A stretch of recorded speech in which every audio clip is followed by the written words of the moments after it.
Rising Hope is a congregation that serves the least, the lost, the lonely, and the left out in our community. We are serving the very low-income community along the Route 1 corridor. One of the things about Rising Hope is that we do a lot of things that look like a social service agency. Our food pantry, which distributes over $1,200,000 worth of food every single year, and all of that is donated to us. We are able to leverage that. Our clothing closet that has 300 visits a week to the clothing closet, the emergency services and referrals, the soup kitchen. We on average serve close to 200 meals a week during the regular year, and during the hypothermia months, 700 meals a week. All of these things are things that a social service agency can do, but we're not a social service agency. We're a church, and we do what we do because of the love of God in Jesus Christ. We want people to know that God loves the whole person, the entire person. God is concerned about our spiritual life and our connection with God and where we are in our spirit. But God is also concerned about whether we have enough to eat, whether we have clothes on our back, whether we have a place to live. My name is Andy Powell.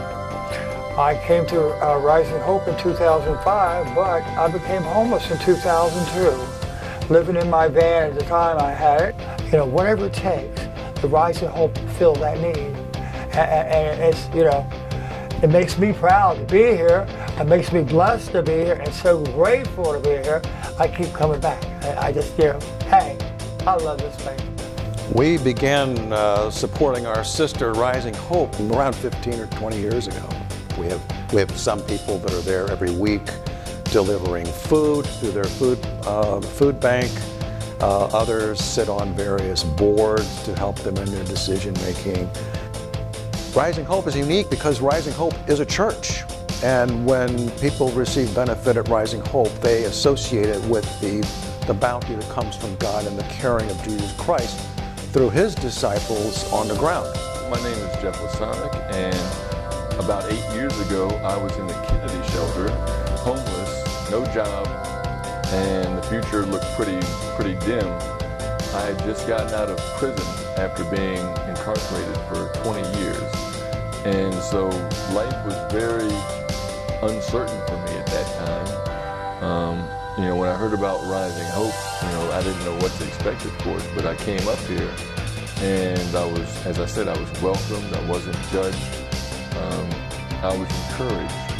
And so the part that Rising Hope played, aside from meeting my physical needs, was to meet my spiritual needs and give me the encouragement that I needed to keep going and get involved in fighting homelessness. And as a result, I got hired by the same nonprofit, New Hope Housing, that runs the Kennedy shelter. So I've basically come full circle. Rising Hope gave me hope when I was in a dark and hopeless time. It's really a blessing to have Rising Hope helping people on the Richmond Route 1 corridor, Richmond Highway corridor.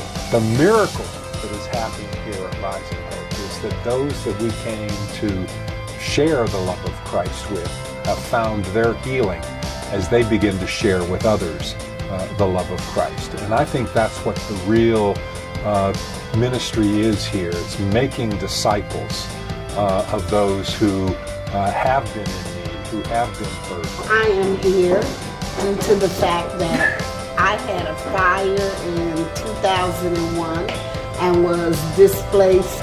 We were in a hotel on Richmond Highway, and every Wednesday or Thursday, a box of food was delivered to our hotel room door. They just kept ringing and kept ringing. We were just so blessed.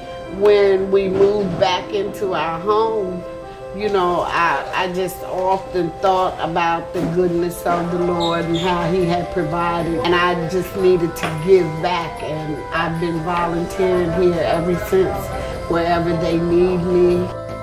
We need help with remodeling the kitchen and making some changes there. We need help with making sure that our food pantry continues to be up to date, and we've got the vehicles that are needed, the refrigeration process that is needed, that we can hire a coordinator for our food ministry. We need support to make sure these things keep going, because you've heard from so many stories already that if this ministry wasn't in this community, there would be a tremendous number of people who would be hungry, who would be out on the streets, wouldn't have a place to sleep in the winter months. So your support is extremely important for the continuation of this ministry. You know, this church's budget is not exorbitant, but what it does with what it has is just follows what Wesley said. Do all you can, do all the good you can, as much as you can, for as long as you can. I'd just like to let whoever is watching this know that Rising Hope is an invaluable source, an oasis in the desert in Fairfax County.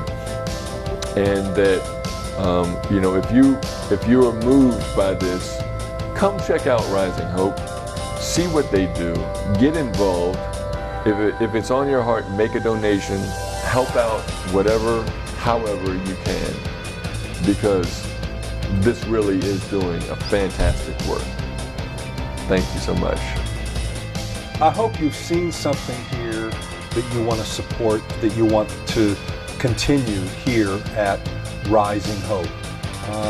So I ask you to seriously consider supporting this capital campaign of $500,000. Whether you're a church or whether you're an individual, there are ways that you can participate. You can write us a check, you can hold a dinner and tell the story of Rising Hope. Use this video. Invite someone from Rising Hope. I'll be glad to come out and preach in your congregation and tell the story of Rising Hope. We have a number of folks and members and staff that will be willing to share the story. If every worshiping member of the Alexandria district were to contribute just $50, we would meet our goal. We are willing to work with you. We have all of the campaign materials are on our website, www.risinghopeumc.org, and the campaign materials are there, a brochure about Rising Hope, the pledge card is all there, and as well as this video is on the website. So please prayerfully consider moving this ministry along. Thank you, and God bless you.